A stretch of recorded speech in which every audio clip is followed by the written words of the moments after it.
Check this out. We used to call these the Senor Lopez. Apparently it was called a Baja in the 90s. Now they call it a drug rug. Drug rug. I got props today. Got a big handlebar mustache here. I think I'm gonna put this on the front of the van. What do you think? And see what we got in here.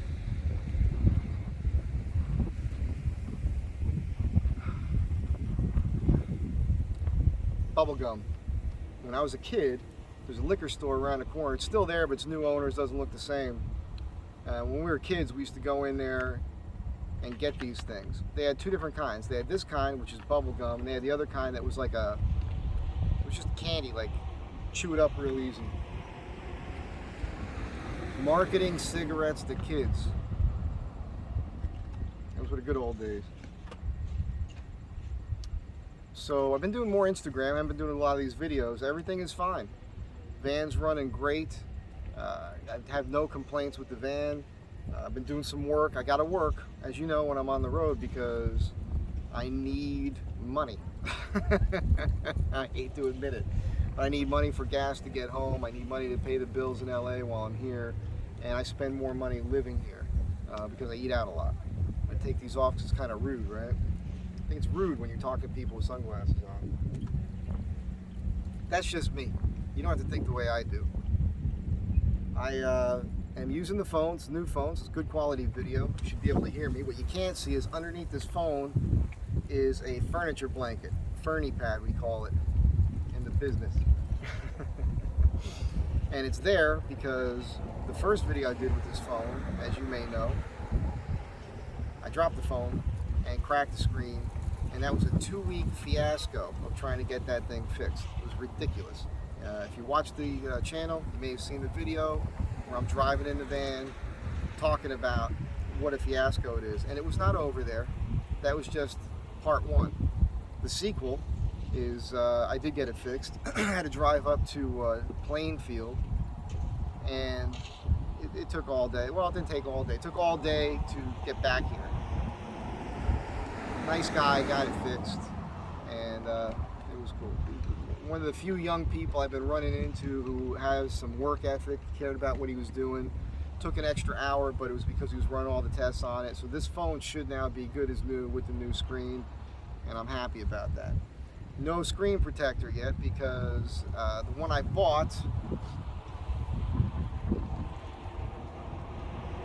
which is an OtterBox screen, is we could not get it to work. Read the directions, cleaned the screen on the phone, laid it on there, peeled the thing off, and it would not stick to the phone screen. So there's still no screen protector on this thing. So you start taking bets now of how long it takes before I break the freaking screen. I am going to get a screen protector. It just hasn't been a priority. Just got off the beach, was working out with my hammer. Did a really good routine with it. It's the first one I've done in over a week. I did a video after I did one, and I posted it up on Instagram.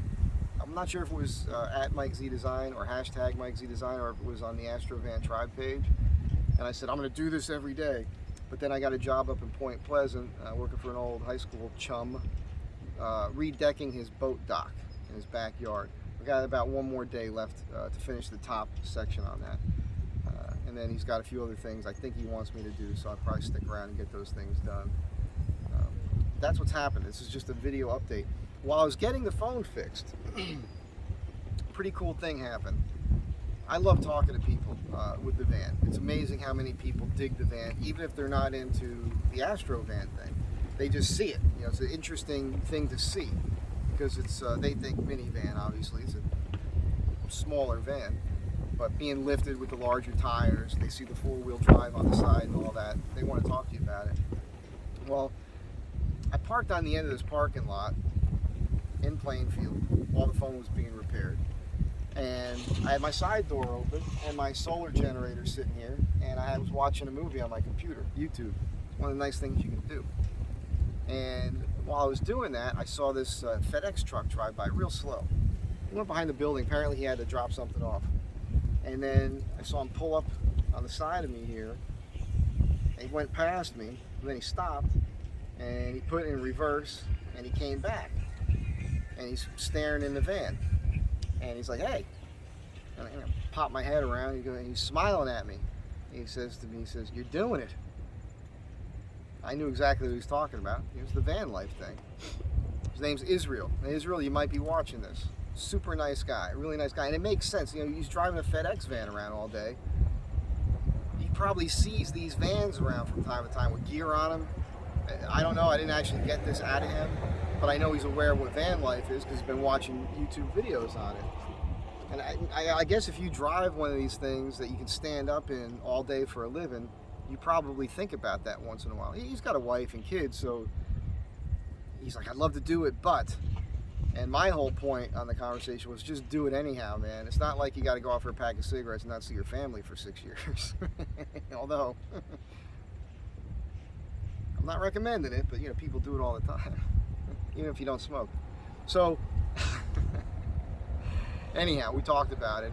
My biggest point is the same point I've been saying to you guys on these videos with the ASTRO van stuff when I was doing all the repairs on this one, is there's no point. There's no point in putting money into a rust bucket. That's the number one thing.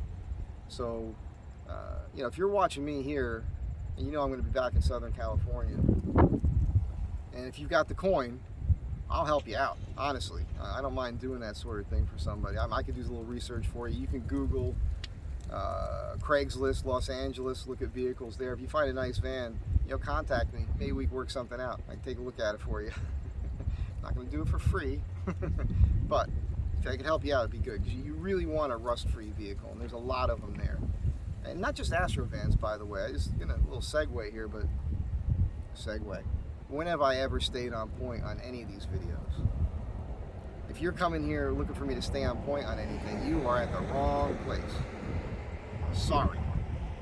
Not sorry. But my friends here, they love a lot of these older vehicles, and they'll spend a lot of money on one that's in real good condition, and I'm talking tens of thousands of dollars.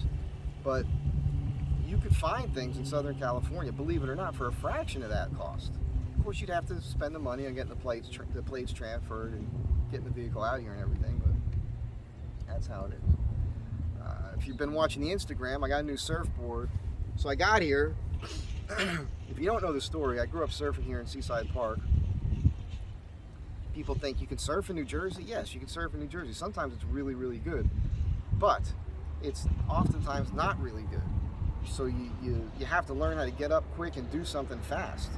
And I was never a super great surfer when I was young on the shorter boards, so I got into longboarding, and I got pretty good on a longboard. And I mean, I could do some basic stuff, and it was fun.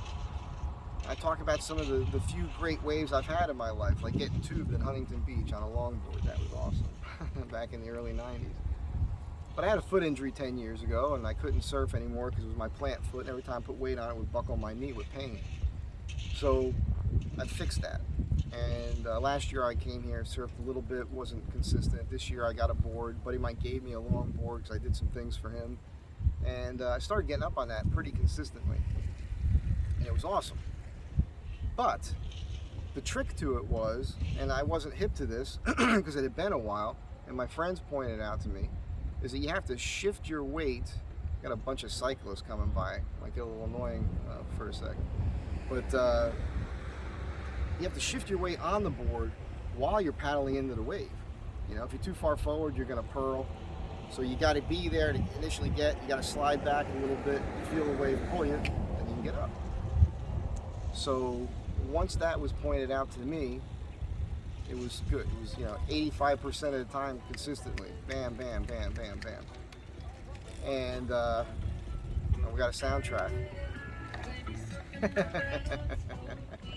People playing their music like everybody else wants to hear it. I don't know. Never got that. At least it's not as bad as a Harley driving by doing it. Because that music has to be so loud he could hear it over that friggin' engine. Anyhow, so I was getting up. good 85% of the time having a good time, but I'm with my friends. They're on these Stoke surfboards out of Florida. Like, the guy's name's Mike. Does a great job. You should look into that. And the surf shop here in town, Right Coast, sells his boards exclusively. So a lot of my friends are surfing these boards. I got a pal out there. He's got an 8-foot mini log, kind of fun-shaped board. This is a great surfer. This guy's a known guy in town. But I watched him 100 times taking off right next to me. And he was not shifting his weight on that board at all. He's right in the sweet spot. We're roughly the same size, weight-wise, whatnot. So I thought, that's the board I want. And Mike from Stowe came into town. I said, that's the board I want. And I was talking to him about it. He said, that's not the board that you want. And he talked me into this other board. It's a 710. It's a 60-liter board. It's got a lot of volume. I'm a little heavy at the moment. I've gained 15 pounds since I've been here. And I got to tell you, the whole bottom on this board is dished out. I'm going to give it a second for this truck to drive by here. So the whole bottom basically has a concave going through. It's got a nice rail on it. It's a little, you feel a little shape to it. It's not a 50-50 rail like the longboard. The longboard's a GNS 9.6 classic nose rider. So 50-50 rail, you'd be a little tippy. You know, if you're not in the right spot, as soon as you pop up, it's real easy to fall off that board, even though it is a longboard. With this board, a little bite to the rail, and on the end it gets real sharp there. And it's a pintail, and it'll take 3 fins. I got one big single fin in it now. First wave I paddled into, first ride, popped right up. I went right, and I said, well, let's go back. I went backside left, came back around, and I couldn't believe it. I was freaking surfing. Amazing, amazing.